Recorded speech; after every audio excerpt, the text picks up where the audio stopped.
नहीं, इनका बात है कि मार्च में तो लोगों का देखिए 6 महीने से सैलरी नहीं है, ये लोग काफी मार्केट से डील लिया, तो इनको मार्च महीने में थोड़ा सा पैसे की रिक्वायरमेंट है। अगले महीने 50% क्लियर कर दो, मैंने अप्रैल में, हाँ अब 2 महीने में आप 30 कीजिए, लेकिन मार्च में इनका जो जैसे 6 महीना का है तो 3 महीने का आप दे दो, और अप्रैल में 3 महीने का दे दो।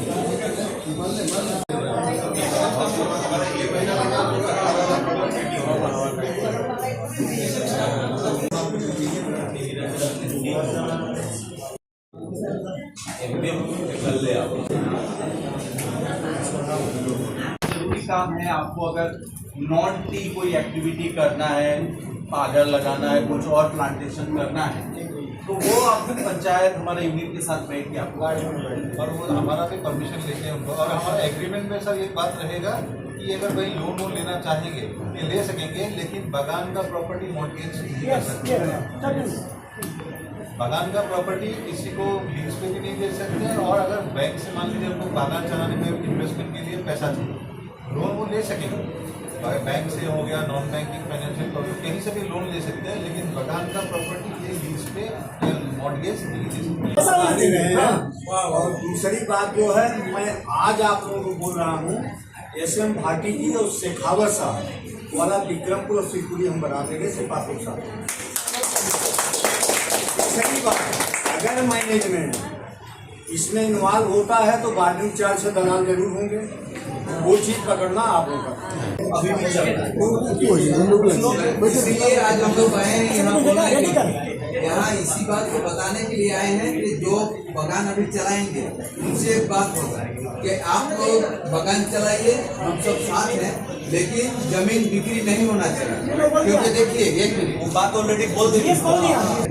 देखिए, विक्रमपुर और सिलकुरी जो टी स्टेट है, ये दोनों टी स्टेट के जो मैनेजमेंट था, उन्होंने प्रोविडेंट फंड का बहुत सारा पैसा जमा नहीं किया, जिसके चलते प्रोविडेंट फंड डिपार्टमेंट ने ये दोनों गार्डन को अटैचमेंट कर लिया। मतलब अभी ये प्रोविडेंट फंड के अंडर में आ गया है। और इसी बीच हमारे बागान पंचायत विक्रमपुर और सिलकुड़ी और उसके जो डिवीजन गार्डन है, उसके बागान पंचायत बार बार यूनियन में आ रहे हैं कुछ दिनों से कि उनका ऑलमोस्ट 3 वीक्स का 3 सप्ताह का उनका तलब, उनका पेमेंट नहीं हुआ है। 7 से 8 वीक का हफ्ते का राशन उनको मिला नहीं। तो इसको चलते बागान का जो परिस्थिति है काफ़ी नाजुक हो रखा है, और गरीब लोग हैं, साप्ताहिक तलब मिलता है तो जाके घर चलता है उनका। लेकिन इस पोजीशन पे हमने प्रोविडेंट फंड डिपार्टमेंट को यही बोला है, हमने चिट्ठी दिया था उनको कि इस बागान को चलाने के लिए, क्योंकि 3 वीक से जब एक श्रमिक को अपना तलब नहीं मिलता है, राशन 7 से 8 हफ्ते तक नहीं मिलता है, तो बहुत कष्ट में है। सैलरी स्टाफ का 6 महीने से दिया नहीं गया है, सब स्टाफ का भी जो वेतन है वो 6 महीने से पेंडिंग है। तो ये सब पैसा क्लियर करना है, और आगे चलेगा कैसे, तो इसलिए हमने प्रोविडेंट फंड डिपार्टमेंट के कमिश्नर को और हमारे जो श्रम मंत्री, वो चेयरमैन है प्रोविडेंट फंड डिपार्टमेंट के, उनको हमने चिट्ठी दिया था कि जल्द से जल्द कुछ एक बंदोबस्त कीजिए, क्योंकि अब तो अटैचमेंट पीएफ का अंडर में आ गया, मतलब बागान पीएफ के अंडर में आ चुका है। तो अब पीएफ को ही कुछ ना कुछ स्टेप प्रोविडेंट फंड डिपार्टमेंट को लेना पड़ेगा।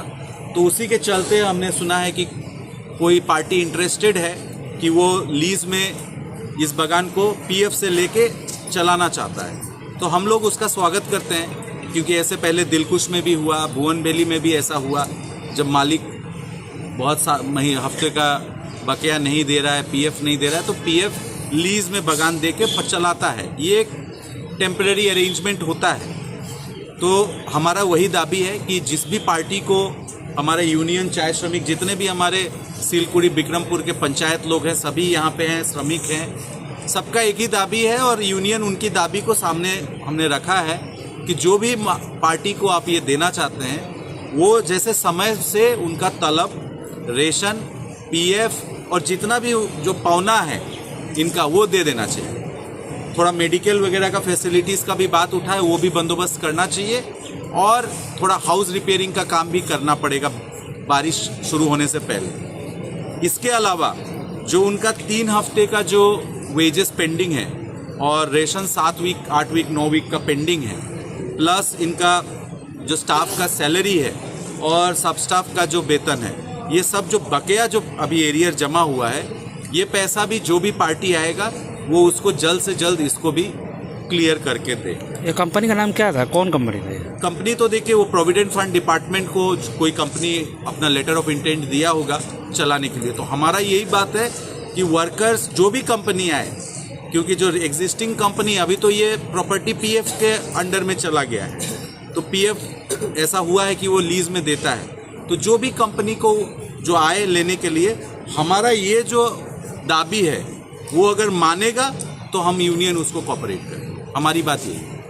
तो सर बगान के तरफ से कुछ आरोप भी लगाए गए कि वहाँ पे कुछ ज़मीन जो है वो बेची जा रही है, ये सब बांग्लादेश के थे। देखिए वो उस पर मैं नहीं जाऊँगा।